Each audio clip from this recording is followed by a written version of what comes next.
In today's video, I'm going to teach you how to enable sales order in Zoho Books.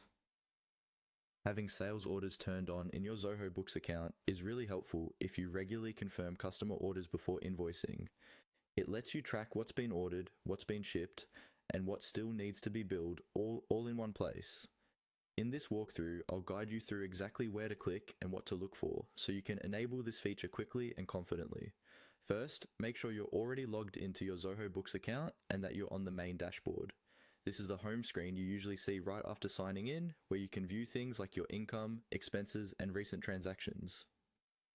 From the dashboard, look towards the top right corner of your screen for the gear icon, sometimes labeled as Settings. This icon is your main entry point to all of your Zoho Books configuration options, including modules like sales orders. Go ahead and click on the gear or settings icon to open the settings area. Once you're inside the settings section, you'll see a menu with different categories. Here, you'll want to locate and click on the general section. This is where Zoho Books groups your overall preferences and basic configurations.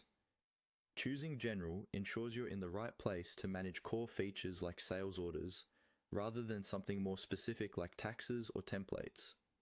After clicking general, you'll be taken to a new page or panel that contains several options, usually listed in a sidebar or a tabbed layout.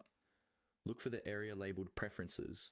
Within Preferences, you'll see different modules that you can configure, such as invoices, estimates, and in this case, sales orders. Now, find the option labeled Sales Order and click on it. This will open the settings page dedicated to sales orders.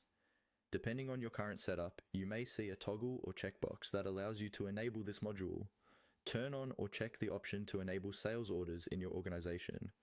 Once you've enabled it, be sure to save your changes, usually by clicking a Save or Update button at the bottom or top of the page. After saving, sales orders should now be available as a module in your main Zoho Books menu.